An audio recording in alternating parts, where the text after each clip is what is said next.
जब नाश मनुज पर छाता है सबसे पहले विवेक मर जाता है। और वही विवेक पाकिस्तान का मर गया जब उसने दिल्ली पर हमला करने की नापाक कोशिश कर दी। भारतीय फौज ने वो हमला तो नहीं होने दिया, लेकिन पाकिस्तान ने अपने आतंकी इतिहास में मानो अपने ताबूत में आखिरी कील को ठोक दिया, क्योंकि उसके बाद भारत का जो जवाब है वो पाकिस्तान को सदमे में ला चुका है।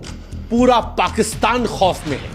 वो जो भारतीय टीवी चैनल्स का मजाक उड़ाते हुए फेक न्यूज की बात कर रहे थे, वो सारी न्यूज अब सच है, क्योंकि से लेकर इस्लामाबाद, रावलपिंडी सब इस वक्त धुआं धुआं हो चुके हैं, धुआं धुआं हो चुके हैं। भारत ने पाकिस्तान को वो जवाब दिया है जो तारीख में पाकिस्तान की कौम भूल नहीं पाएगी। आप पाकिस्तान के टीवी चैनल्स खोल लीजिए, आप पाकिस्तान के नेताओं को सुन लीजिए, या पाकिस्तान में DGISPR के सोशल मीडिया पर बयान सुन लीजिए, उनकी रूह कांपती हुई नजर आ रही है।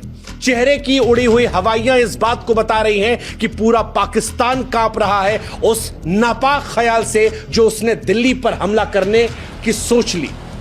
और यह पाकिस्तान को महंगा पड़ेगा, क्योंकि भारत ने जब ऑपरेशन सिंदूर चलाया था तब उसे लास्ट वार्निंग दी थी कि इस बार हमला हम सिर्फ आतंकवादी ठिकानों पर कर रहे हैं। पाकिस्तान अपनी आतंकी गतिविधियों को रोक दो।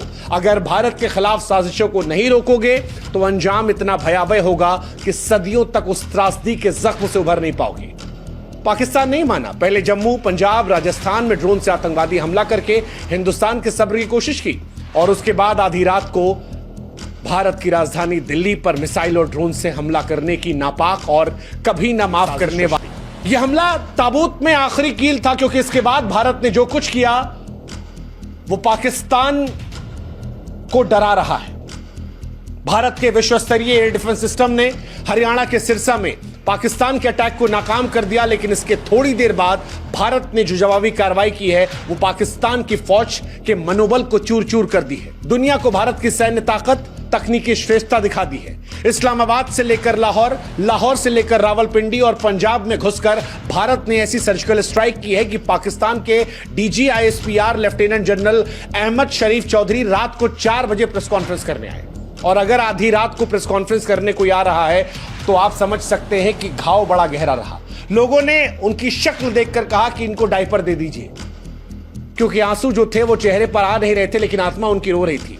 उनका चेहरा घबराया हुआ था, आवाज जो थी वो कांपती हुई थी, चेहरे पर हवाइयां उड़ी हुई थी, बौखलाहट ये साफ बता रही थी पर नापाक हमले का ख्याल जो है उसका भारत ने कितना करारा जवाब दिया है, कैसा अप्रत्याशित जवाब दिया है, और ऐसा जवाब दिया है कि पूरा पाकिस्तान धुआं धुआं हो गया है।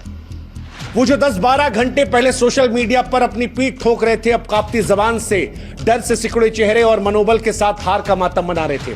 पाकिस्तान में रावलपिंडी में जनता जो है वो सड़कों पर उतर आई थी।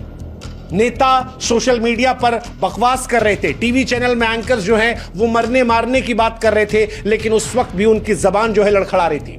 पाकिस्तान ने कोशिश की, उसके बाद भारत की, लेकिन भारत का एयर डिफेंस सिस्टम पाकिस्तान को शर्मिंदा कर रहा है, और पाकिस्तान ने चाइना से जो सामान खरीदा था वो भी उनको शर्मिंदा कर रहा है। लाहौर का पूरा एयर डिफेंस सिस्टम खत्म हो चुका है, और साथ ही खत्म हो चुका है पाकिस्तान के 3 प्रमुख एयरबेस, नूर खान एयरबेस रावलपिंडी का, रफीकी एयरबेस शोरकोट का, और मुरीद एयरबेस चकवाल का। इन तीनों जगहों को हिंदुस्तान ने खत्म कर दिया। यहां पर जितने सामान थे, हथियार थे, रडार सिस्टम था, वो सब कुछ धुआं धुआं हो गया। और ये सब कुछ इसीलिए क्योंकि पाकिस्तान दिल्ली को निशाना बना रहा था। अभी तक बॉर्डर एरियाज में लड़ाई चल रही थी, लेकिन पाकिस्तान ने अब तक की अपनी सबसे बेवकूफी और आत्मघाती साजिश को अंजाम दिया।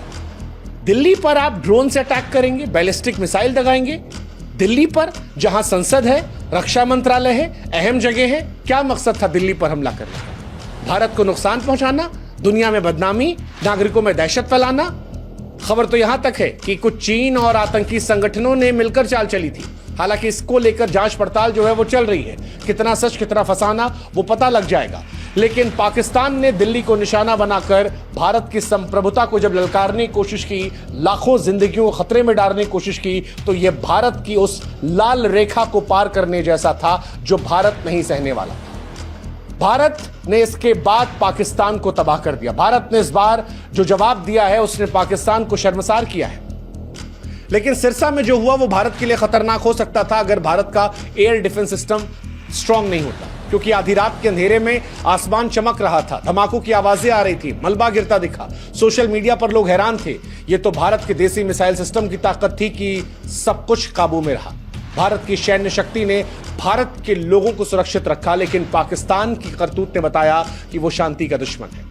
शांति का दुश्मन है। जम्मू में हमला करना, पंजाब में हमला करना, राजस्थान में ड्रोन हमला करना और अब दिल्ली में साजिश करने से पाकिस्तान ने उस फुल फ्लेजेड वॉर को खोल दिया है जो अब तक भारत संकोच कर रहा था। हालांकि भारत ने इस बार भी पाकिस्तान के सैन्य ठिकानों को ही निशाना बनाया है।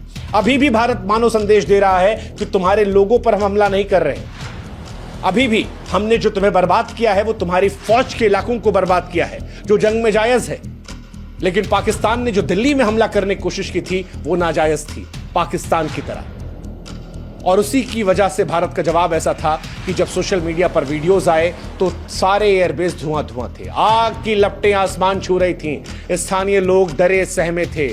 पेशावर में 5 धमाकों की खबर आई, एक सैन्य गोदाम तबाह हो गया। सियालकोट में पाकिस्तानी सेना के वरिष्ठ अधिकारी जनरल नासिर खान मारे गए। सूत्रों का दावा है कि जजुआ आतंकी संगठनों जैसे लश्कर तैयबा, जैश ए मोहम्मद, इन तमाम ने मिलकर जो साजिशें रची थी, अब पाकिस्तान उसमें फंस चुका। भारत के स्वदेशी ड्रोन जो है वो उसे तबाह कर रहे हैं और पाकिस्तान पर ऐसा कहर बरप रहा है कि पाकिस्तान परेशान है। पाकिस्तान इसलिए भी परेशान है क्योंकि पाकिस्तान के रडार सिस्टम भारत की ड्रोन को पकड़ नहीं पा रहे, वो पूरी तरह से नाकाम है। पाकिस्तान का एयर डिफेंस सिस्टम पूरी तरह लाचार है। कईयों का तो मानना है कि भारत ने साइबर वॉर के जरिए पाकिस्तान के रडार और कमांड सेंटर को जाम कर दिया था, जिसकी वजह से उसकी रक्षा प्रणाली कागज की शेर बनकर रह गई और जब हमारे ड्रोन यहां से गए तो वो बेखबर थे। इसी वजह से उनको इतना भारी नुकसान जो है वो देखने को मिला। इस ऑपरेशन का आर्थिक प्रभाव पाकिस्तान को परेशान करेगा, क्योंकि पाकिस्तान ने 24 घंटे पहले IMF बिलियन डॉलर की भीख ली थी।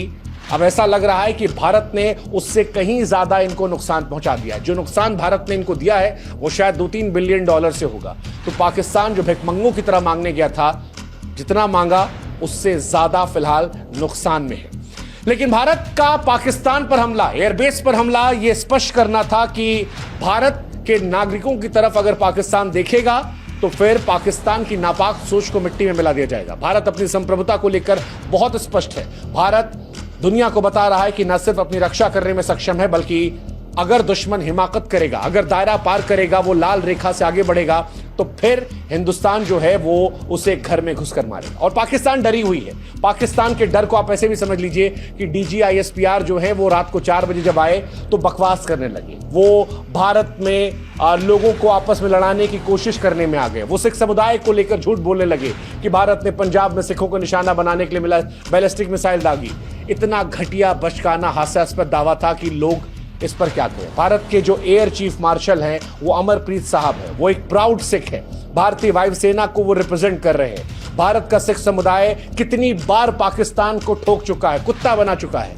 ऐसे में पाकिस्तान का ये दावा झूठा है। भारत के सिख समुदाय को बदनाम करने की कोशिश है और ऐसी कोशिश के बारे में हम क्या ही कहें। हालांकि पाकिस्तान हर तरह से नापाक कोशिश कर रहा है। अफगानिस्तान को लेकर बकवास की कि भारत ने अफगानिस्तान में भी हमला किया। उधर अफगान भाई हमारे कह रहे हैं कि इंडिया वाले भाई आप और ठोको, हम भी साथ में ठुकवाएंगे। DGISPR उस डर और झूठ के बीच में कहता है कि हमारा जवाब देखो, लेकिन पाकिस्तान की जनता जो है वो अब सोशल मीडिया पर समझ रही है कि जिनको वो हीरो मान रही थी वो हीरो नहीं है, वो खोखले कागज के लोग हैं, बोल बच्चन वाले हैं और इसीलिए शायद पाकिस्तान झूठ का सहारा ले रहा है। खैर, पाकिस्तान के लिए सबक है। पाकिस्तान की ये भूल कि दिल्ली पर हमला करना उसे भारी पड़ी और भारी पड़ेगी। भारत ने न सिर्फ नाकाम किया है बल्कि सैन्य ठिकानों को तबाह करके बताया है कि ऑपरेशन सिंदूर 2.0 खत्म नहीं हुआ है। ये सिंदूर 2.0 अभी जारी है और अगर पाकिस्तान अभी भी नहीं माना तो पाकिस्तान इतिहास का हिस्सा बनने से बहुत दूर नहीं है। पाकिस्तान का इतिहास हालांकि कहता है कि पाकिस्तान से नहीं है, लेकिन भारत भी इस बात को लेकर स्पष्ट है कि ये पुराना भारत नहीं है। हम इस बार थप्पड़ मारोगे तो ईंटा लेके मारेंगे। अगर हमारे पे हमला करने की सोचोगे तो घर में घुस के तुमको तबाह कर देंगे और अगर इससे आगे बढ़ोगे तो तुमको इतिहास का हिस्सा बना देंगे। पाकिस्तान को तय करना है कि उसे रहना है या इतिहास के पन्नों में, कागजों में सिमट कर रह जाना है।